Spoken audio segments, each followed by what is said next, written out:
This is the McKinsey podcast, where we help you make sense out of our world's toughest business challenges. Welcome to the new season. I'm Lucia Rahilly. And I'm Roberta Fusaro. There's just a very stark reality that employers perceive you and your capabilities very differently when you're age 45 plus, particularly when you're seeking to switch into a new career.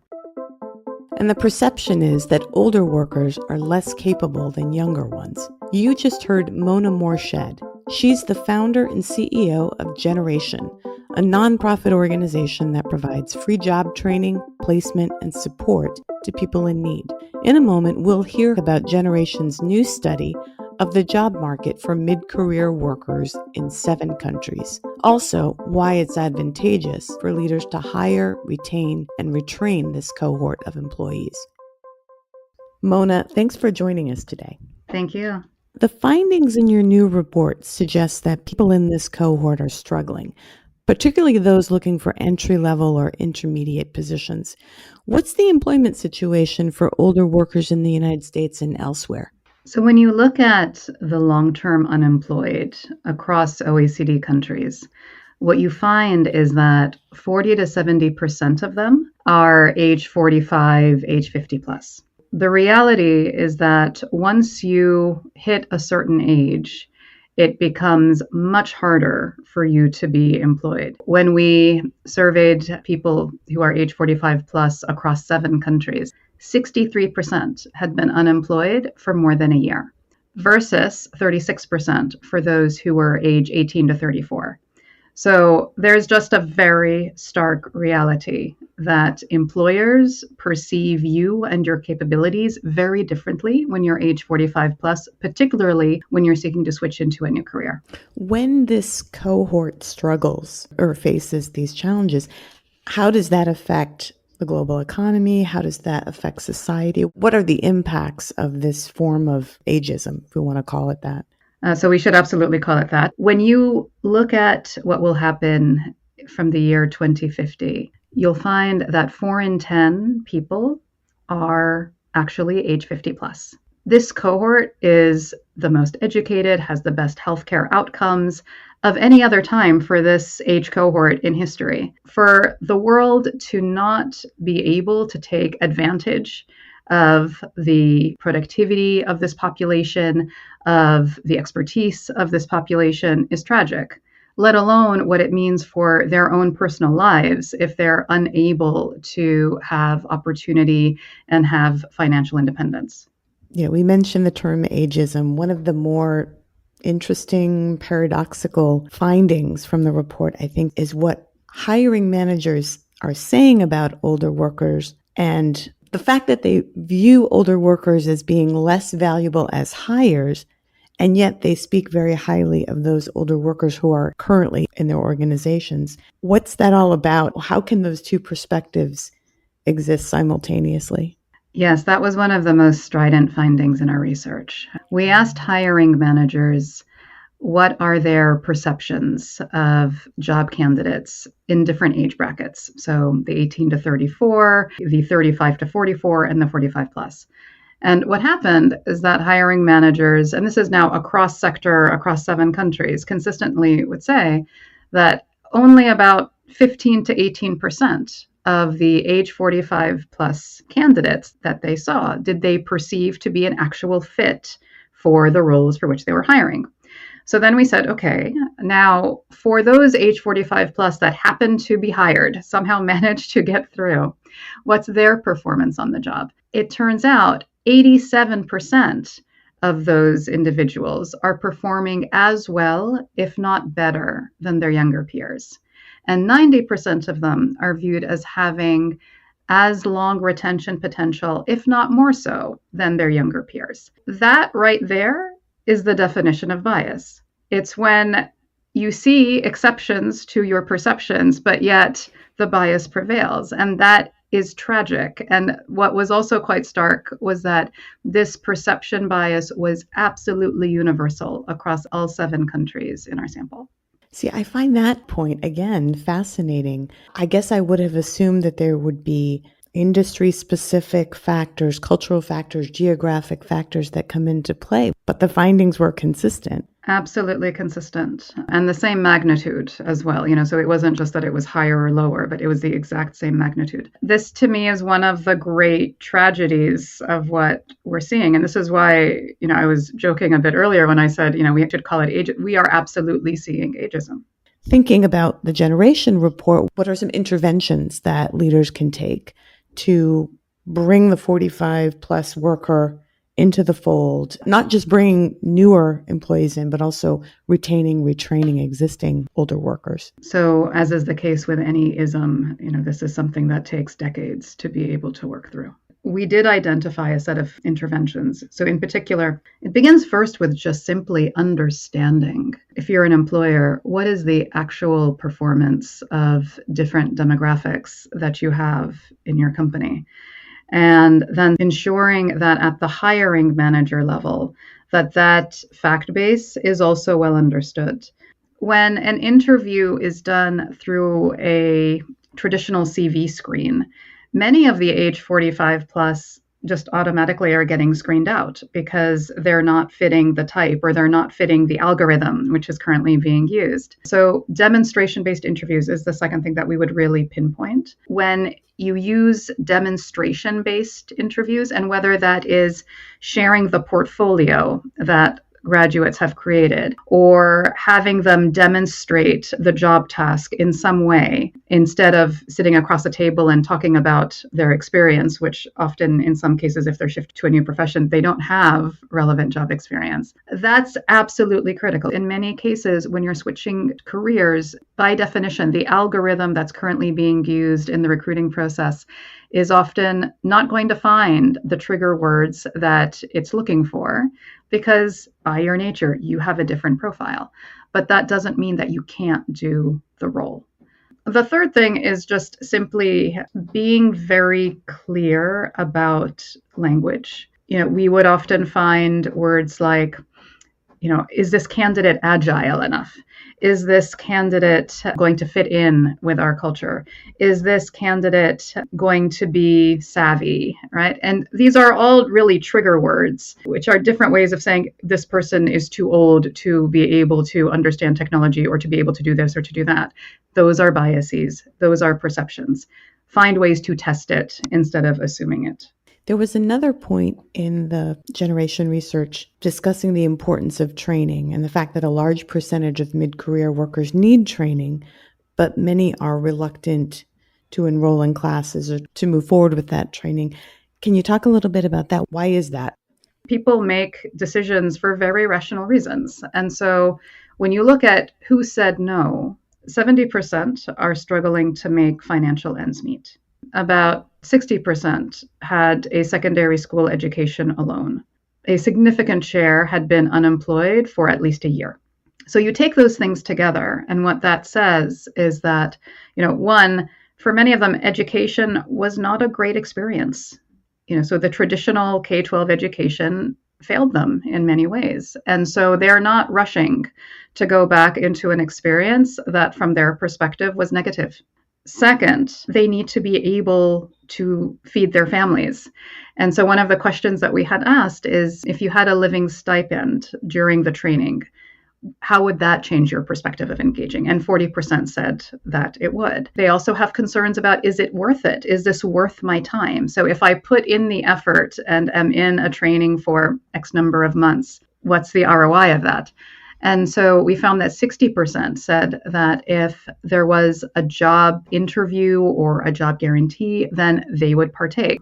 I'm thinking about employers. There are benefits, I guess, to targeting the 45 plus worker that would also redound to the rest of your workforce.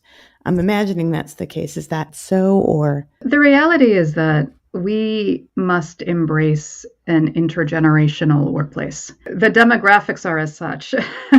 And I will also say, youth have different biases in the workplace that they confront. There's often a perspective, this person's too young, they don't have the right level of maturity, are they really going to stick with us, etc. So those biases exist in an opposite direction.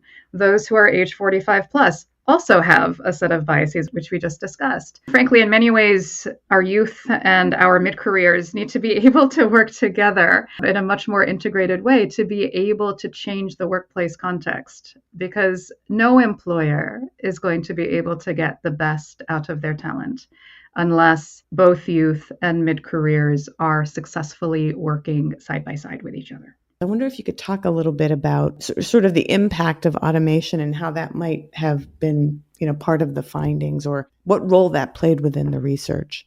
When we look at automation and digitization, there are two effects, right? So one is there are new types of jobs being created, and conversely, there are some jobs that are no longer in as much demand. And the nature of job tasks in given professions are also changing. So what does all of that mean? If you are age 45 plus, the likelihood that you are going to have to shift to either a new role or shift to learning a whole new set of job tasks, or confront the reality that the job that you had for the last 10 years is no longer going to be with us. All of these things are creating pressures that lead us down the same path, which is how do we support an age 45 plus person to be able to enter an entirely new career. One of the things that really struck us is there's actually very little global programming geared towards supporting the age 45 plus for those shifting into new careers. There's also not so much research on this as well at the actual employer level, like what are the actual interventions that are necessary to change this, and at the programmatic level, there hasn't been so much. And so again, I just say that just given the way the demographics of the world are shifting, we have got to do better to figure out now how to support this population. Otherwise, we're going to be inundated with, I'm sure the many articles you've seen as well, of the silver tsunami. There's these apocalyptic articles and reports about what's going to happen to pension, rising healthcare costs, etc. We have an opportunity to change that. But this is the moment. This is the moment where we say, this matters. We're not going to neglect any longer supporting the age 45 plus to enter new careers, and we do it systematically. It sounds like this notion of the lack of global programming might be an area where we need to dig in some more, but just wondering if anything else struck you as areas for further development or more research. We really felt a strong level of despair amongst the age 45 plus. So 66% of them had, of those who had successfully switched careers, had to compromise significantly in terms of the pay, or in terms of whether it was in the sector or role that they wanted, or in the work hours, etc. And you just feel that there has been this tremendous pressure on this population, and there's a level of desperation that frankly is even higher in some cases than what we see with our youth population. And that's obviously tragic. And then if you are age 45 plus and you identify with an underrepresented community in your particular country, we found that you had to do 2 to 3 times as many interviews just to get a job offer as those who were not. And so that also is a finding that weighed on us, because what's coming together is it's almost like a double whammy, if you will, of what you now have to contend with in terms of bias in the hiring process. And so that, again, just speaks to the importance of doing demonstration-based interviews. Only about 50% of companies actually consider age to be part of their DEI strategy. So naming that age inclusion is an important part of diversity and inclusion for the strategy of the company is an immediate thing that can be done. Second is really understanding the experience and the performance of different age brackets, particularly when it comes to entry-level and intermediate roles in a company. And so these are some of the things that I would really point to as things that companies anywhere in the world could start to put greater attention towards. You've mentioned this sense of despair amongst 45 plus workers. Is there more to say about that sense of despair? There is follow-up research coming next year where we'll be probing more on where we're going to take several of the phenomena that we found and go several levels deeper so that we can really identify what I'll call a suite of micro interventions that employers can undertake, that policymakers can undertake, that workforce program practitioners can undertake, because this issue is just been prone to so much neglect, unfortunately. Many of us across the world need to now be focused very heavily on what are the actual changes in programming and policy that can change the trajectory for the age 45 plus population. This has been a fascinating conversation, Mona. Thanks so much again for joining us today. Thank you for the invitation. And now, a story from senior partner Eric Kutcher. Early in his career, Eric learned how to be a better leader the hard way. I was a very young manager, and it was very clear I had no idea whatsoever what that meant. One of the first lessons I realized is what I thought was a good manager didn't necessarily mean that I would be a good manager towards someone else. That the way I learned and the way I wanted to be managed could be totally different. And because I was young, I was actually first asked to manage a summer associate that was probably 5 or 6 years older than I was at the moment.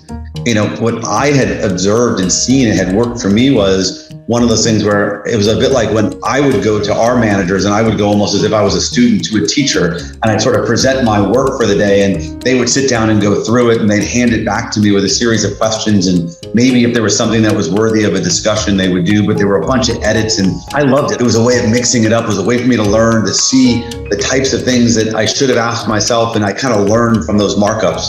And so I had this summer associate who was, as I said, probably 5 years older than I was, who had no interest in being managed by someone younger, none whatsoever. And all the things that I had just thought were fantastic, she hated, like literally hated. So the first 2 or 3 interactions with her, I would be sitting in my corner of the team room. She would be sitting in hers. She would bring the pages to me. I'd sort of take them and kind of put them right in front of me, and I'd sit down and start to make a bunch of edits, and I'd hand them back. And she'd kind of look at me like, what the heck is this? Like, why would you think that this is actually managing? And here I was thinking like this was going to be the most inspiring. And then I got my first upward feedback, and it was abysmal. I mean, just awful, because I had done nothing to get to know her. I had done nothing to understand how she wanted to learn, how she wanted feedback, what would be most inspiring to her, what would give her the confidence to do better, what would make her feel like the work she was doing was appreciated. And I had made all these assumptions about what had worked for me must work for everyone. And again, because I was young, I just hadn't had that many experiences. And it was a real eye-opener, right, as to how different people, different styles, and how you as a leader, you as a manager, really have to adapt to the people that you are managing as opposed to them adapting to you. I think that was my big aha.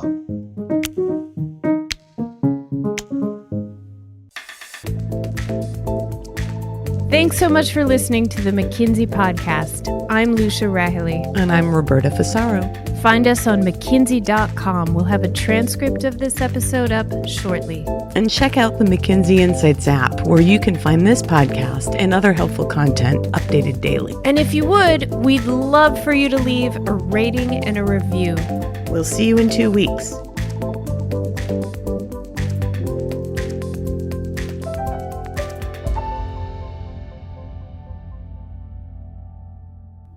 A great one-word piece of feedback that I got was plastics. Oh, no, I'm sorry. I'm sorry. That was from the movie The Graduate. I'm so sorry. Sorry, Lucia. That's pretty good, Roberta. Okay. Thank you.